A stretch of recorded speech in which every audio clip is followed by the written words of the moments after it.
Bonjour, bienvenue dans cette vidéo Iker. Aujourd'hui, une petite présentation qui nous a été demandée par certains clients sur comment je lance un serveur NX. Donc là, concrètement, c'est le cas de figure devant lequel vous allez vous retrouver assez rapidement, j'espère. C'est-à-dire qu'on vous a livré un serveur NX qui est préinstallé. Donc le logiciel NX est installé, le serveur est complètement neuf, rien n'a été paramétré dessus, il est juste installé sur l'OS, que ça soit en Debian, en Ubuntu ou en Windows. Donc là, je suis sur mon logiciel client, donc je suis sur un PC qui est différent de celui sur lequel est installé mon serveur NX. Donc ce qu'on voit ici, on voit mon système avec un nuage et également un autre système qui s'appelle NX Witness Demo System, qui sont en fait des choses qui ont été synchronisées, vous le voyez en haut, avec mon compte cloud. Donc pour paramétrer mon nouveau serveur, j'ai juste, comme c'est indiqué, à cliquer ici. Si éventuellement vous êtes déjà logué sur un serveur et que vous voulez voir cette page, vous avez simplement à cliquer ici et à cliquer sur déconnecter du serveur. Donc, nouveau serveur, je clique. Donc, soit je l'ajoute à un système existant, soit je le considère comme un nouveau système. On va le considérer comme un nouveau système, on va partir sur une installation classique. Ici, le nom qu'on va lui donner, donc nous, on va l'appeler NXNUC, il tombe sur un petit PC. Donc vous avez des systèmes avancés qui sont dispo. Allez, c'est parti. Suivant, suivant. Le mot de passe admin, donc par défaut, il n'y a pas de mot de passe, on nous le demande souvent. Donc là, vous allez renseigner le mot de passe qui va bien, vous le répétez bien sûr, et vous répétez le même. Si vous voulez souhaiter que le mot de passe soit enregistré sur le poste client sur lequel vous vous trouvez, suivant. Voilà. Identifiant administrateur admin, le password celui qu'on vient de renseigner, et voici l'URL du serveur. Terminé. Donc là, je suis sur un serveur neuf, il n'a jamais fonctionné, je vais pouvoir rentrer dans les détails. Donc, j'ai des défauts qui s'affichent en haut, forcément. J'ai des adresses courriel qui ne sont pas configurées, qui sont nécessaires parce que par défaut, NX va souhaiter en fait envoyer des informations en cas de défaillance de caméra, de serveur, etc. Donc c'est pour ça que l'adresse mail va être indispensable, à moins que vous désactiviez toutes ces notifications. Vous avez ensuite les licences qui ne sont pas installées. Donc on va voir ensemble comment est-ce que je peux installer des licences. Vous allez voir que c'est assez simple. Donc on va commencer par les licences ensemble et ensuite on va voir un petit peu ce qui s'est passé. Donc ici, vous faites un clic droit sur votre serveur, paramètres serveur. Donc ici, vous allez pouvoir gérer le nom du serveur. Donc nous, on va le renommer NUC NX. Ça, c'est le nom qu'il y avait tout à l'heure. Serveur NX, c'est le nom de la machine sur son OS, qu'on soit Ubuntu, Debian ou Windows. Son adresse IP, ok, j'applique. On va checker ici le stockage. Où c'est que je vais stocker mes données? Donc si votre machine a 2 disques durs, soyez certain d'envoyer le stockage où il faut. Euh, Ici, donc j'ai qu'un seul disque sur cette machine. Si j'en avais plusieurs, bah, j'aurais pu directement ici cocher les différents endroits où je souhaitais stocker les données. Euh, je peux également ajouter du stockage externe. Si vous avez un NAS, si vous avez du stockage réseau, vous allez pouvoir stocker les données à cet endroit-là. À partir du moment où vous avez 2 disques durs, vous allez pouvoir sélectionner de faire des sauvegardes. Donc ça, c'est extrêmement intéressant. Ça vous permet de stocker les données, par exemple de stocker des caméras sur plusieurs disques en simultané. Voilà. Ok, alors je reviens. Pardon. Donc unifier le système, administration système. Ici, on va retrouver mon onglet licence. Donc là, vous allez pouvoir activer des licences. Donc vous avez juste à copier-coller la licence qui vous aura été fournie par Iker et automatiquement le système va retrouver les licences. Vous pouvez activer une licence d'essai. Voilà, ok. La licence d'essai, par défaut, dès que vous l'installez, sans demander quoi que ce soit à qui que ce soit, vous avez 4 licences qui seront intégrées pour une durée d'1 mois, si ma mémoire est bonne. C'est ça. Donc là, on voit bien que j'ai accès à 4 canaux qui, avec une date d'expiration au 1er août. Aujourd'hui, je suis le 1er septembre ou le 2 septembre. Ok, donc là, j'ai activé mes licences. Je vois que l'erreur licence ici a sauté. Ce que je vois qui est assez bluffant, c'est qu'ici, vous voyez, j'ai énormément de machines qui sont remontées sans que j'ai fait quoi que ce soit. Automatiquement, quand on lance NX, il scanne le réseau et il va ajouter les produits qui sont disponibles sur le réseau. Là, j'ai un message d'erreur simplement parce que mes machines ne sont pas en admin-admin. Si vous êtes si vous lancez NX sur un réseau où vous avez des caméras en admin-admin, automatiquement il va les ajouter, vous allez pouvoir les voir ici. Donc moi, je vais prendre une machine au hasard. Donc par exemple celle-ci, vous faites un clic droit, paramètres caméra. Et ici, en fait, la problématique que j'ai, donc il m'a bien retrouvé la caméra, le modèle, etc. Par contre, admin-admin, ça ne marche pas. Je vais simplement renseigner le password de ma caméra, appliquer, OK. Et vous allez voir que la caméra va remonter. Donc une fois que c'est fait, il va falloir un peu de temps, à moins que j'ai fait une erreur sur le mot de passe. Donc voilà. Alors je ne sais pas du tout quelle caméra c'est pour le coup, parce qu'elles ne sont pas nommées, mais on va voir ça ensemble. Parfait. Donc ici j'ai une caméra qui s'est lancée, OK. Pour l'instant je n'utilise pas de licence. Pourquoi? Parce qu'à NX, vous pouvez manager des caméras en live sans avoir besoin de licence. Donc si vous avez 4 licences gratuites, vous pouvez avoir peut-être 20 caméras, dont 4 seront enregistrées. Donc maintenant, par défaut, la caméra n'est pas enregistrée. Pour activer l'enregistrement, c'est très simple. Je vais dans Enregistrement et je coche. Et donc là, j'utilise une licence. Très bien. À partir de là, le mode que je sélectionne. Est-ce que je suis en enregistrement permanent? Est-ce que je suis en enregistrement sur mouvement uniquement?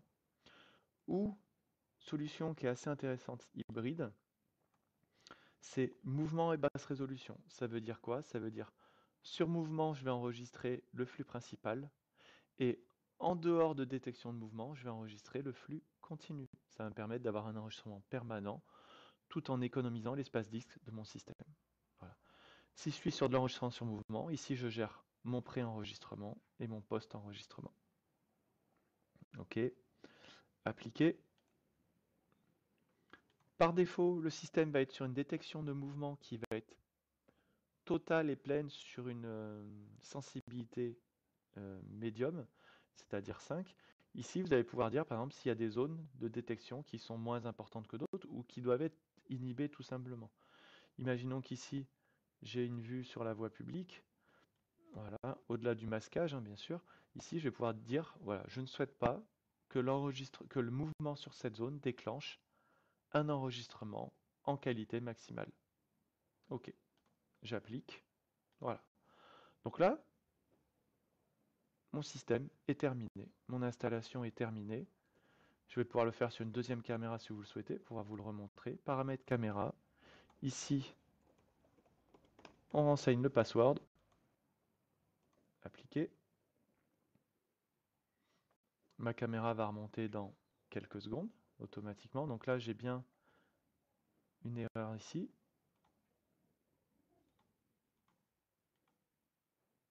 Voilà, elle va remonter doucement mais sûrement. Ici, voilà, si je veux être en enregistrement classique, appliquer. Les informations de mouvement, où c'est que je vais détecter mon mouvement ou pas, de la même façon que je l'ai fait tout à l'heure. Donc voilà le système, comment il fonctionne. C'est assez simple. Vous voyez sur la gauche ici, alors j'ai peut-être fait une boulette dans mon ID, dans mon password.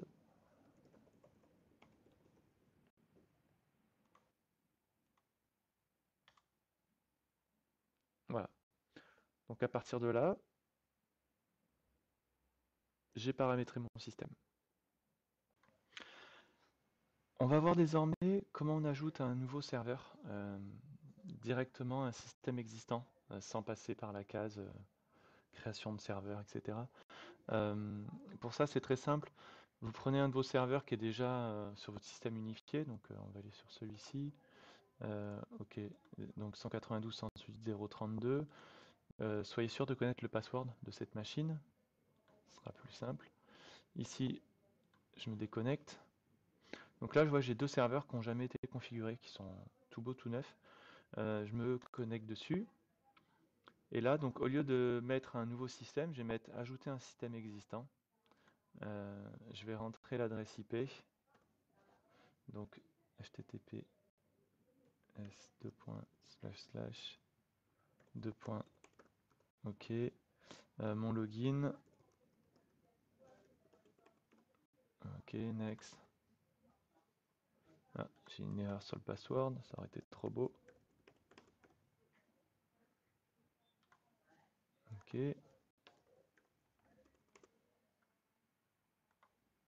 Voilà. OK. Serveur adresse. Donc là, j'ai une adresse admin, terminé. Et là, maintenant, vous voyez que la machine qui est ici, donc on est sur un petit serveur durci pour de la board nomade, elle ressort toute seule. J'ai rien eu à faire. Ça m'a pris 15 secondes. Donc maintenant qu'elle est ici, en fait, elle récupère tout l'environnement du système unifié, hein. Donc toute la config qui a été faite, les mails, les licences aussi. Euh, Tout remonte tout seul. La seule chose qui ne remonte pas forcément, c'est les caméras. Donc ce que vous allez devoir faire maintenant, soit c'est faire une recherche avec un ajout de caméra pur et dur, ou alors tout simplement prendre une caméra, dire bah voilà, maintenant cette caméra elle est associée à ce serveur-là. Euh, Pensez à activer le basculement, le failover, ça vous sera utile. Voilà, c'est une des choses qu'il n'y a pas. Et ici, vous pourrez éventuellement le changer. Donc on va l'appeler, par exemple, ECW Born Nomad NX appliqué, pour éventuellement le retrouver un peu plus facilement. Euh, mais vous voyez, voilà, en termes pour rajouter un serveur à un système existant, comme ça, j'ai pas besoin de m'embêter avec tout ce qui est licence, tout ce qui est paramétrage email, etc. Il récupère toute la config de votre système. Donc concrètement, si vous devez déployer une infra, vous installez un premier serveur, vous le paramétrez proprement, vous vous appliquez à faire tous les réglages qui vont bien dessus, et à partir de là, vous ajoutez vos autres serveurs dessus. Donc là, on a vu que j'ai terminé mon install de mon serveur, c'était assez simple. Je vais vous montrer comment on peut unifier les différents systèmes. Donc l'idée ici, c'est de récupérer, paramètre serveur, l'adresse IP de votre serveur, donc il est en 032, ok. Donc je me déconnecte, je vais me loguer sur mon install principal. Donc ici, je vois que j'ai trois serveurs, un Raspberry, un PC gaming et un i7.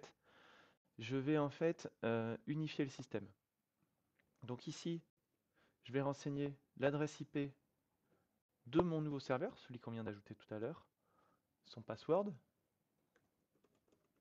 Ok. Je vais vérifier que j'ai bien une machine ici. Et maintenant, je vais dire voilà, le nouveau système aura le mot de passe et le nom du système, donc de l'actuel, celui sur lequel je me suis logué. J'aurais pu le faire depuis l'autre aussi, hein. On peut unifier dans un sens comme dans l'autre. Ici, unifier avec NXNUC. Ok. Voilà, les systèmes seront fusionnés sous peu. Donc là, il va vous falloir quelques minutes ou quelques secondes, ça dépend un peu de la charge. Et ici, vous voyez que je retrouve directement voilà, la machine que j'avais tout à l'heure, la petite machine que je viens de créer. Elle est désormais disponible dans la liste de mes serveurs. Et je vais pouvoir, si je souhaite, alléger par exemple une machine. Donc on va dire par exemple, je veux alléger le i7 qui est ici. Je vais simplement prendre une caméra et la faire glisser directement vers mon serveur, vers mon nouveau serveur. Donc comme ça, je vais pouvoir répartir la charge sur mes différentes machines.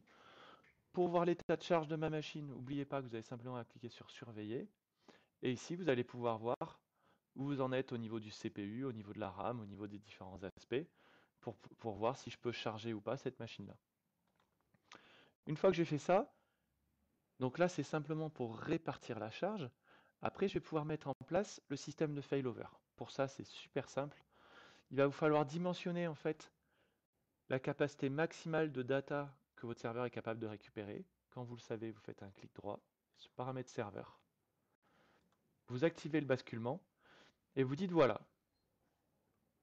cette machine, ce petit NUC est capable de gérer au maximum je sais pas, 8 caméras. Ok, très bien.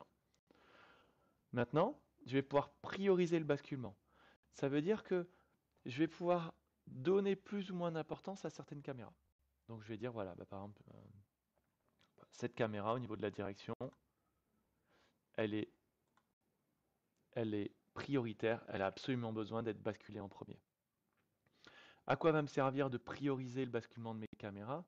Il va me servir simplement à respecter la limite de 8 caméras. Ça veut dire que ce serveur-là, aujourd'hui, il en gère 3 caméras. Il pourra en gérer maximum 5 de plus. Les 5 de plus qui vont remonter en priorité seront celles où on a mis une priorité haute, en toute logique. Voilà. À nouveau, tout ça, c'est natif. Ça veut dire qu'il n'y a pas besoin de licence spécifique, d'activation, etc. C'est quelque chose que vous avez nativement dans votre système. Voilà. Donc là, j'ai une infra qui est complètement unifiée. J'ai mes différents serveurs qui sont ici, qui tournent. À savoir que pour les opérateurs, ici je vais vous appeler, j'ai rien sur celle-ci d'actif, c'est pas grave. Voilà. Je vous affiche 4 caméras de 4 serveurs différents.